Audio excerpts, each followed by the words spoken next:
Paano nyo nasimulan to? Sobrang bilis ah. Ginagawa ko lahat to kasi hindi ko siya plano.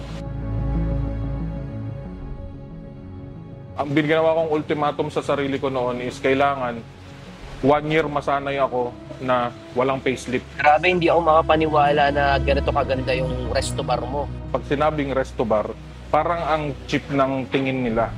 So parang beer house or basta inuman lang whatsoever, parang ganun lang ang tingin nila. Ang ganda na ng trabaho mo sa abroad. Bakit uwi ka pa ng Pilipinas? Una kong pinagkakitaan yung mga laruan ko nung bata ako. Kasosyon Dexter, napakaganda nung ambience mo. Na-appreciate ko, nakaka-chill talaga. Dito ko nakikita na mas may potential ako. At hindi ko naman nilalahat ng tao, pero sa pagiging empleyado kasi hindi ma-appreciate yung tunay na worth mo. Dito po yung entrance natin, so tara, akyat po tayo Ang sa taas. misis mo, anong partisipasyon sa inyong negosyo? So, current na negosyo ko ngayon is meron akong Dungaw Resto Bar under ownership and operation by Yauder Food Corporation. Yung siya pinagdadasal sa Diyos na bigyan siya lagi ng lakas, wisdom. How do you manage employees? Hirap eh, nakikinig sila dito ka. Ka naka-bullseye ka, Uy, 50% off ka. ako, magandang bigayan yun ha. Always be in neutral state. Ang pinakakalaban natin sa pagnenegosyo, hindi competition, hindi yung presyo, hindi yung benta, hindi yung customer, kung hindi yung sarili natin.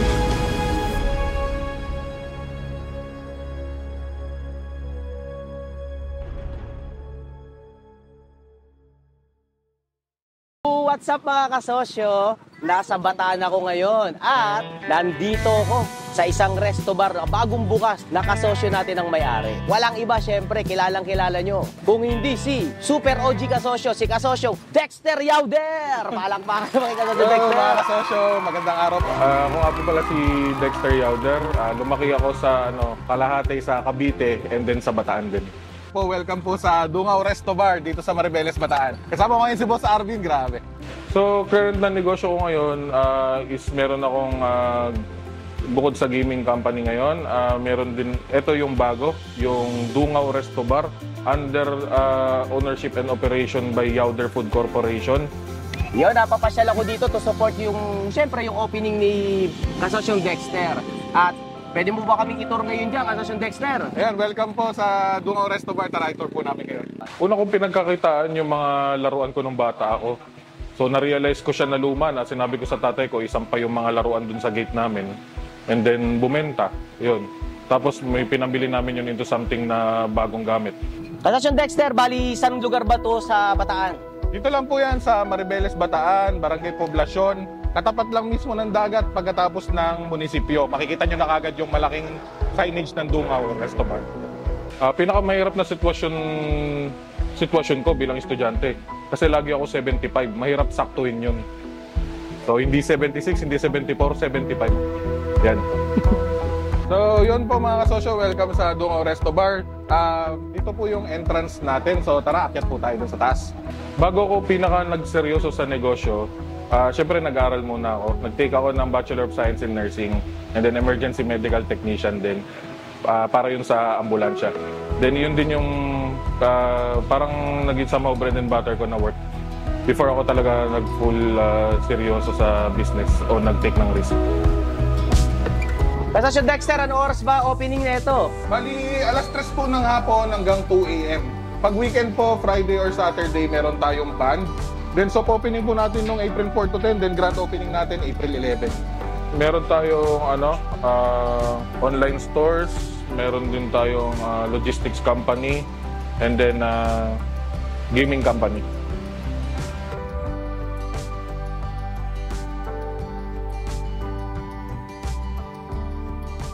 Na-realize ko na para talaga ako sa pagnenegosyo kasi dito ko nakikita na mas may potential ako at hindi ko naman nilalahat ng tao pero sa pagiging empleyado kasi hindi ma-appreciate yung tunay na worth mo. Though part yun ng journey natin sa papuntang pagiging negosyante, dito ko nakikita na mas mag-grow ako.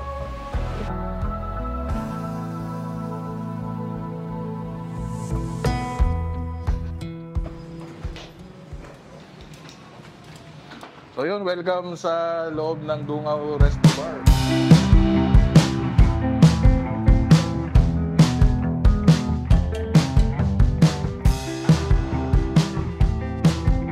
Wow. So ito po yung mga staff natin. Yan. Hello sa inyo. Hello. So ito yung pinaka dining area natin, yung indoor. So kung mapapansin nyo dun sa mga pinakita nating video, pinarenovate na natin siya. My name is Siren. I'm the operation manager here at Dungaw Resto Bar. Nakatira po ako dito sa residency ako ng Maribeles. Ang ultimatum ko sa sarili ko, talagang pinasubo ko yung sarili ko. May tinatawag kasi ako na pasubo technique na kailangan sa negosyo, hindi pwede yung ano ka lang, half-hearted ka lang sa pagnenegosyo. Kailangan talagang napasubo ka. So kailangan mo talagang idaus-dus yung sarili mo papunta dun sa negosyo na yun para maging fully committed ka. Kasi wala ka pang makikitang tao na nag-success sa isang negosyo na hindi sila fully committed, hindi pwede half-hearted dun. So talagang pinush ko yung sarili ko 100% sa pagnenegosyo this time.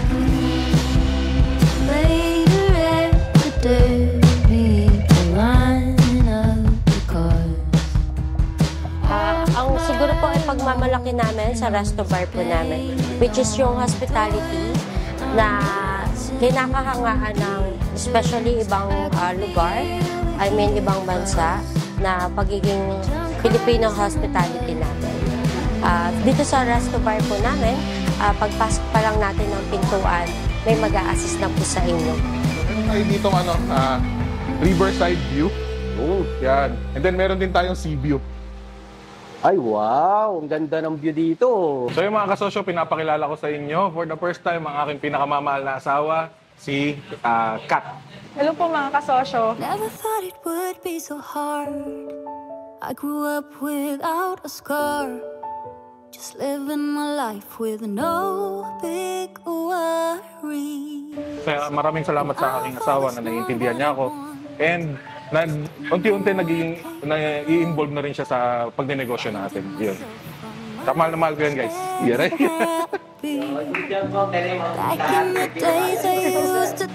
Malaking-malaki yung pinagkaiba ng buhay ko noon tsaka sa ngayon. Not in terms of money, but in terms of my self-realization.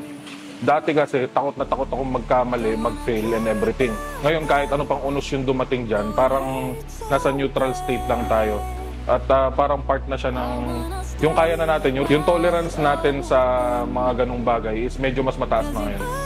Bilang tatay, paano yung na-handle ni Kasosyong Dexter yung pamilya niya?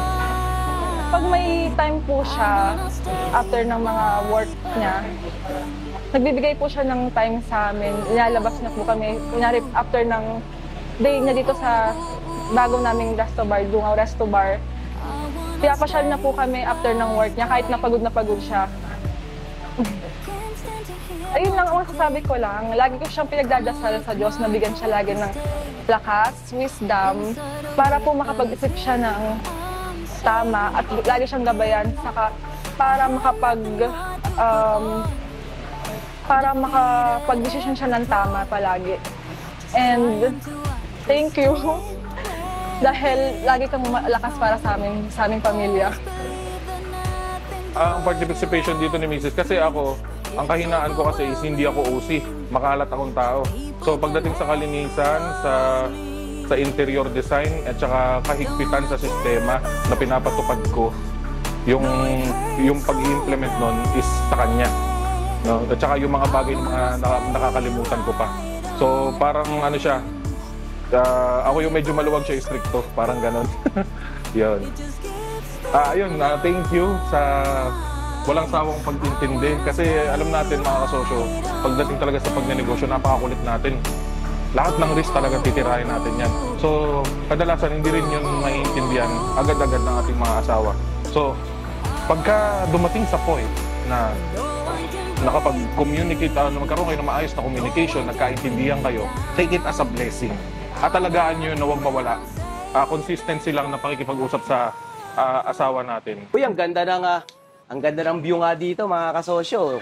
Dagat ng, ano ba to, Maribeles na dagat, Bataan. Yan, dagat ng Maribeles yan, mga kasosyo. Yan.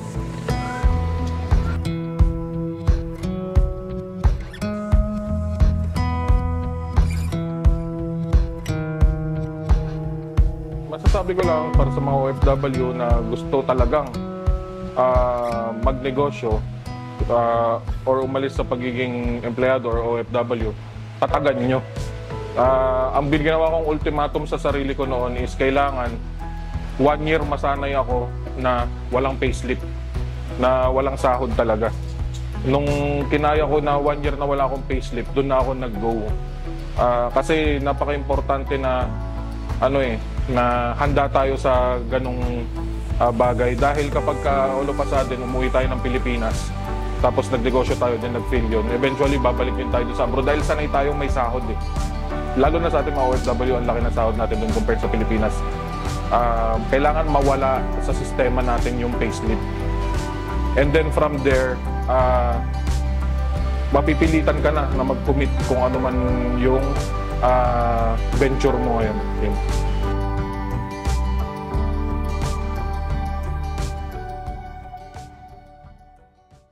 Ayan yung outdoor side natin. Okay. So, pwedeng tumambay dyan, and then pwede rin maglaro ng darts dun sa gilid. Uy, may darts din. Labas tayo doon, Boss Dexter. Ayan, tara. Kaya tayo sa... Ano ba tawag dito? Alfresco nyo ba to? Parang ganon. Oo. Yun daw yung corridor, mga kasosyo. Yung kaduktong na itong resto bar nila, kasosyong Dexter yan. Yung mga gusto ng sariwang hangin, tsaka yung mga single na gusto mag-emote, dito lang yan. Ano ba to, kasosyong Dexter? Kayo lang bang may parang ganitong alfresco dito sa area? Hindi naman, pero tayo yung pinakabungad, no? Tayo yung pinakamalapit, pinaka-accessible, at saka pinakabungad na sea view dito sa Maribeles, Bataan. Ganda dito, mga kasosyo. Ganito yung mga type kong ambience eh. Yung may mga tanawin. Yung ba dahilan kung bakit Dungaw Resto Bar? How do you manage employees? Hirap nakikinig sila dito. Ano na lang? Kaya siya naging Dungaw kasi dating kitchen tong side na to, wala talagang view yung pwesto na to. So nilagyan natin siya, binutasan natin siya. Then parang napagkukwentuhan namin yung about sa pagdudungaw, dungawan. So naging Dungaw Resto Bar siya kasi ito naman yung highlight ng ating place. Bukod sa dining tsaka sa pag-inom ng ating mga customers, pwede rin maglibang. Meron din tayong dito, konting darts dyan, yan. Yun, oh. Layunin ng korporasyon na to is mag-own o magkaroon ng mga iba't ibang negosyo patungkol sa food industry. Yan. Magaling ka ba sa dart, kasosyong Dexter? Hindi naman, pero ito yung pinaka relaxing na laro na hindi masyadong ma-effort. Yun. So pwede tayo maglaro dito. Sample nga. Sige nga, kasosyong Dexter. Ang itsura ng buhay ko nung nasa abroad pa ako, though hindi ko din naman masasabing sobrang hirap, medyo blessed din naman tayo doon. Pero hinahanap-hanap pa rin kasi natin yung calling bilang isang negosyante. Pero we are well blessed din naman sa sa ibang bansa. Pero tulad ng kwento ng mga iba't ibang OFW, pagkakuha mo na sahod mo, itutulong mo na yan sa mga kaanak mo, and then trabaho ka ulit. And then pag nagbakasyon ka, pagbalik mo, trabaho ka ulit, ipon ulit. Ganun lang. Ipon, ubos, ganun.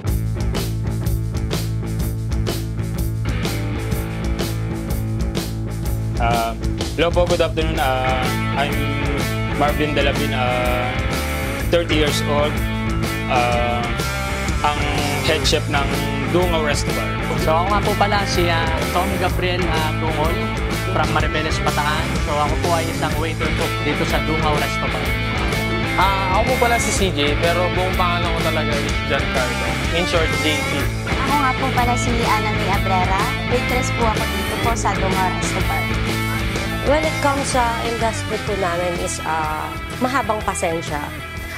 Kung kaya naman natin na tayo mag-a-adjust, kami na po yung ang mag-a-adjust. Kailangan po kasi natin na ma-meet ang expectation and service at masatisfy lahat ng customer na pumapasok sa atin. Pero ang catch dito sa Dungaw Resto Bar, pagka naka-bullseye ka, 50% off ka. Magandang bigayan yun, ha? Yan. Yun. isa sa mga training talaga namin is yung maging mahaba yung pasensya, maging mapagpakumbaba sa lahat ng customers, and always, customers always right po. Ayun. Number one natin dyan, sir, is ang pinagmamalaki nating kare-kare. Na meron tayong seafood and beef kare-kare. So kapag ka naka-certain amount sila, meron silang free shots ng darts, and then pag naka-bullseye sila, 50% off yun. Yan. Pinakamain na mag-market ng food products is yung sa quality ng product. First of all, sa pag-design ng bar na to, syempre inisip muna namin kung ano yung budget namin. Hindi pa pwede kasi agad na maganda yung... Kasi may gusto pa ako eh. Pero dapat pa unti-unti lang hanggang gumanda pa lalo. Pero for now, talagang pinulit ko si Dex na pagandahin yung resto bar kasi para yung mga customer namin, pag na-dine dito, marelax sila, tapos makapag-banding sila ng maayos ng family nila. Guys, nga pala pakilala ko sa inyo yung editor at videographer ko, si CJ. Yun, no? Si CJ eh. Ang pinaka-specialty dito is yung pinaka-lasa niya. Kumbaga, hindi mo siya may compare sa iba. Ibang-iba yung lasa niya. Tuturingin siya na sobrang special. Yun, quality over quantity. Yun yung namin, sino-showcase namin. Ini-invite ko po kayo na pumunta dito sa resto bar po namin. 3 p.m. onwards, open na po kami. Then, embrace the experience here at Dungaw Resto Bar. Hi po sa lahat. Ini-invite ko po kayong lahat na pumunta po dito sa Dungaw Resto Bar po. So, tour ko naman kayo dito sa ating side ng bar, counter. Yan. So, dito ginagawa yung mga mixes ng alak natin or cocktails. And then, dito din yung dispatching ng ating mga pagkain. From kitchen, so ilalabas dito, i-arrange dito, lalabas sa ating bar counter, then di-dispatch na yan. Ma'am Kat, gaano kasipag sa trabaho at sa negosyo ang inyong asawa?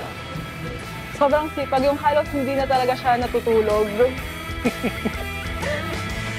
So, ito nga pala si Tom, ang ating dining staff, at saka si Ana May. Yan. Hello, Ana May. Ano yung mga inumin nyo dito, Boss Dexter? So, more on, depende kasi sa age bracket. Kapag medyo may edad na ang gusto nila is beer, yung mga kabataan gusto nila is mga cocktails. So, nagmi-mix din tayo ng cocktails. Meron din tayo mga konting bartending stuff dito. And then, yan, magdi-display din tayo ng mga hard drinks dyan para doon sa mga ibang may hilig sa hard. So, lahat ng niche ng mga manginginom, makuha natin sila.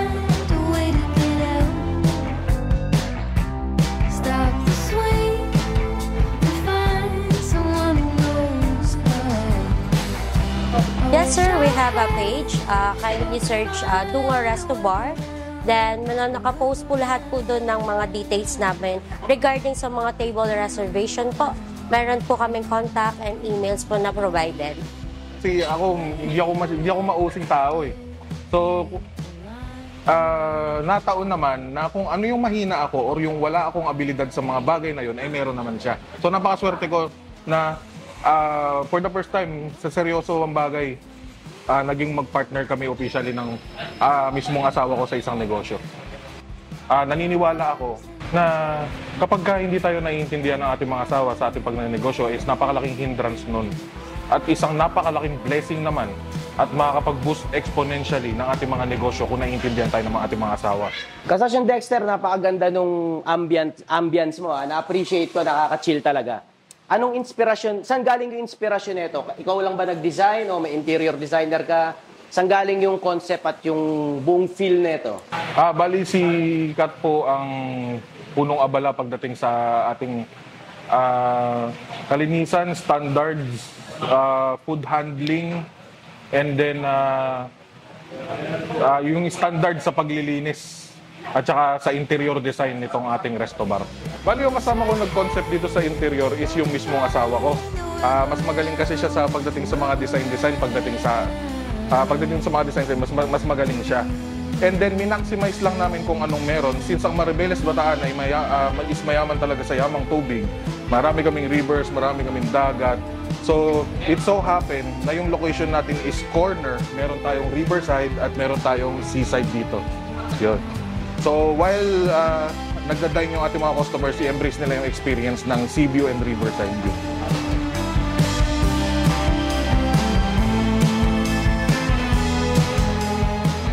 Sergeant Dexter, pasilip naman ang kusina mo. Okay lang ba? Guys, papasilip natin ng konti yung ating kusina. Before, ang kusina ng pwesto na to is nandyan sa sea view. Ngayon, sayang naman. So, ginawa na lang natin yan para sa customer. Okay. Din, nilipat natin yung kitchen dito. Kaya tara, tingnan natin yung bagong kitchen. Chef, magandang araw, Chef! Yun, oh. Afternoon, sir. So, welcome guys. Ito nga pala yung pinakamalupit nating chef, si Chef Marvin. Yan. Pinapakilala ko po yung mga assistant ko, si Dennis po, at si Jericho. Ano sa inyo mga tol? Ready na ba sa grand opening bukas? Almost ready na po. Konting preparation na lang po for tomorrow. At ready na tayo.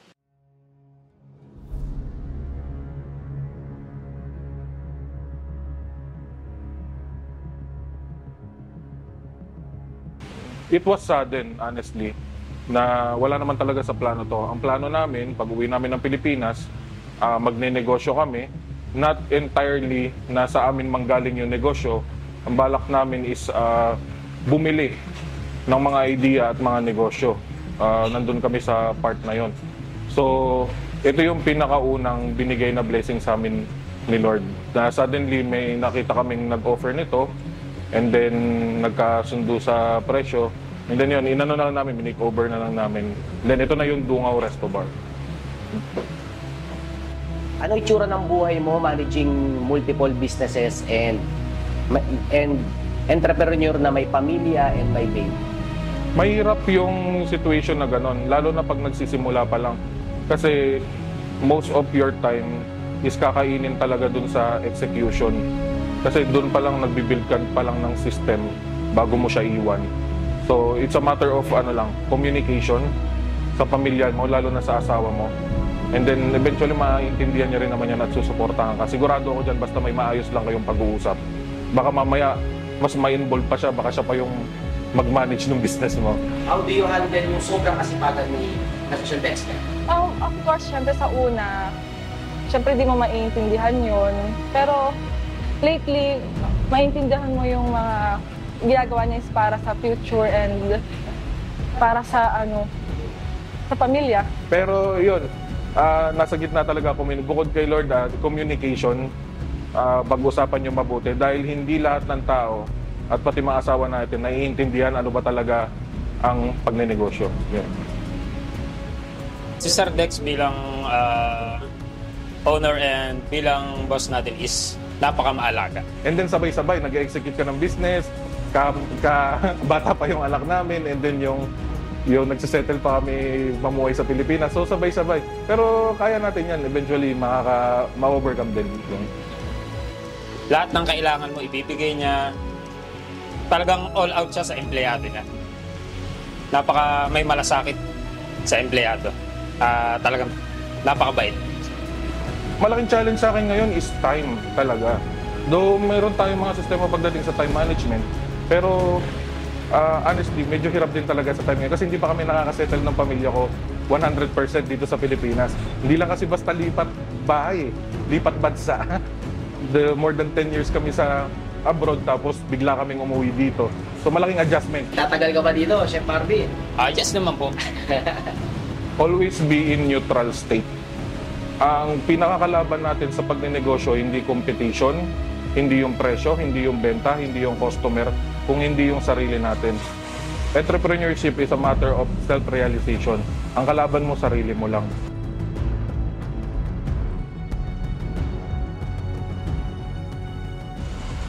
Once na na-realize mo na walang ibang may kasalanan kung bakit nangyayari yan sa negosyo mo kung hindi ang sarili mo, once na na-realize mo na ang may kasalanan ay ikaw lang, doon mag-i-start yung change sa negosyo mo.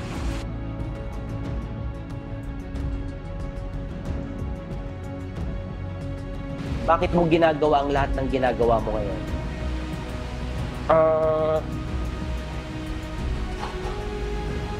Simple lang kasi hindi ko siya plano. Ginagawa ko lahat to kasi hindi ko siya plano. For the longest time, lagi tayong sumusunod sa plano natin. Pero na-realize ko na wala pa lang bilang yung mga plano natin. Laging plano pala ni Lord ang nasusunod. So, sinabi ko lang kay Lord na, Lord, ikaw na yung bahala sa akin kasi yung mga plano ko hindi gumagana. So, lahat ng ibigay niya sa akin, ipakita niya sa akin, ginagrab ko talaga. So, kung tatanungin ako, bakit ko ito ginagawa, plan siguro ito ni Lord para sa akin. Yan. Ganda nun.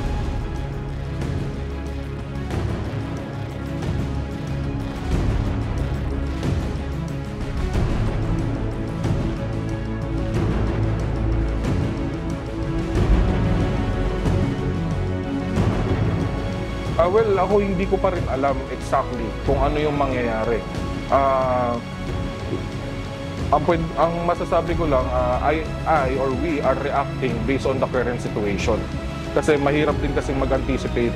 Doon may mga plano ka, pero kasi yun nga, laging plano ni Lord eh. So, kung ano yung current situation, yun yung kinakaharap natin. Kung ano yung ipagkaloob in the future, kung sa Pilipinas lang ba tayo or pwede din tayo maging global pagdating sa pagnenegosyo, why not? Gagrab natin yan basta pagkaloob ni Lord.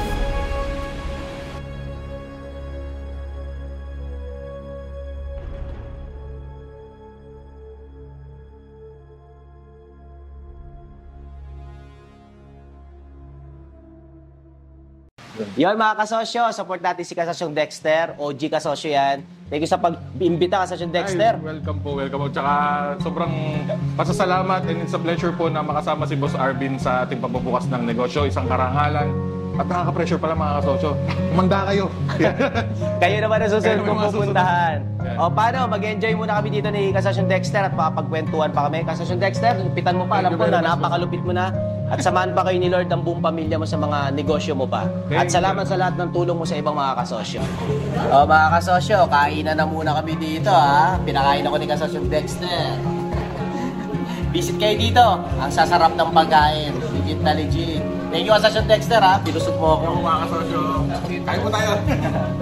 Tapos meron din po tayong Goto Batangas, mga vegetable like seafood chop suey and pakbet na with toppings is lechong kawali.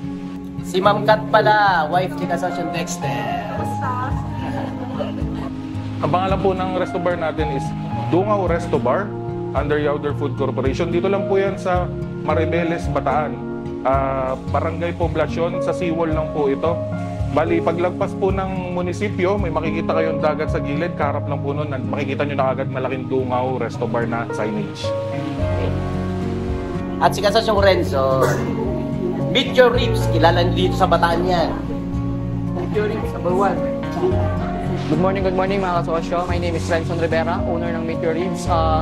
Thank you nga pala sa chance na ma-interview dito kasama Sir Arvin na isa sa pinaka naging inspirasyon natin kung bakit baby back ribs lang ang tinignan natin. So, ayun lang, sana marami pang kasosyo na mag-join sa community natin kasi naniniwala tayo na tayo lang din na magtutulungan. Tayo mga small entrepreneur, magsama-sama tayo, palakasin natin tong economy ng Pilipinas. Kaya natin to, dito natin paikutin ang pera. Magtulungan tayo, kagaya nito si Kasosyong Dexter. Kahit parehas kami restaurant, dito kami kasi naniniwala kami na tayo yung pag-asa ng bansang Pilipinas. Pakilala tayo, sarili nating brand. Pagdating kasi dito sa lugar natin sa Maribeles, pag sinabing resto bar, parang ang cheap ng tingin nila. So parang beer house or basta inuman lang whatsoever, parang ganun lang ang tingin nila. Ngayon ang vision natin dito sa Dungaw Resto Bar is iangat yung standards na yon, maranasan ng community natin dito na magkaroon ng resto bar na talagang i-accommodate silang mabuti, asikasuin sila, mag-enjoy sila, makakapag-relax sila at mabubusog sa mga masarap na pagkain na tinumin. Mga kasosyo, may nakain ako dito, sobrang sarap. Yung chicken, yung creamy garlic butter chicken. Orderin nyo to. Halos naubos ko na eh. Saka yung sabaw na, ano yun ma'am? Chicken seafood. Yung chicken seafood na sabaw, nakakasigla. Orderin nyo rin yun. Nakaubos na namin. As kasamang Kasosyong Renzo, kasama pa rin namin. kinikilabutan ako eh. Ang ganda eh. Pagpasok mo pa lang dito, iba kasi yung ano eh, ang binabayaran na kasi sa restaurant ngayon, bukod sa pagkain eh, yung feeling na kakaibang experience. Kailangan pagpasok pa lang ng guest, iba na yung naramdaman ko, parang merong something na hindi pa ako kumakain, pero parang gusto ko nang bumalik dito. Para akong baby na nakahiga sa kama eh, parang ganun. napakasarap ng feeling dito. What more, sigurado pag natikman natin yung food nila, hindi naman gaganda ng ganda to, hindi masarap ang pagkain eh. So, etong bungaw sa Maribeles, sigurado ako, pag napunta kayo dito, hindi kayo mapapahiya. Siyempre, kung gusto mo rin ng baby back ribs, nandun lang kami sa kabila. Magkakaroon na kami ng branch doon. Meteor Ribs, third branch namin, sa kabila lang. It's a Filipino cuisine, pero may infusion din ng ibang cuisine like Japanese and Chinese, which is hindi rin naman nabago sa ating mga Pilipino dahil minana na rin natin yung mga cuisine na yon. There's nothing new naman sa mga menu natin, pero sa mga ingredients lang, meron kayo malalasahan na something new. Punta kayo dito mga kasosyo, may tugtugan din. Okay. Next time, basta galingan mo dito sa restaurant ha. Sobrang natuwa ako sa kinain natin at saka sa mga lasa. Sobrang very good. Thank you very much, Boss Arvin. At saka sa mga kasosyo. Kita-kits tayo pag malaki dito sa Maribeles. So karangalan talaga na nabisita ni Boss Arvin. Sobrang nakaka-pressure pero overwhelming din. At marami pa rin, ganun pa rin, maraming nakakalakas na loob at saka mga learnings siya. So, kita-kits tayo mga kasosyo. Thank you very much, Boss Arvin. Tsaka meron din pala tayong iniyon kay Boss Arvin, mga konting produkto ng bataan niya. Uy, meron pala akong may uwi. Uy, mga kasosyo, may pasalubong mula kay kasosyo. Pasensyahan na. Dexter. O paano? Paluwas na rin ako at pasyal kayo dito kay kasosyong Dexter. Hindi kayo magsisisi. See you mga kasosyo. Ay mga kasosyo.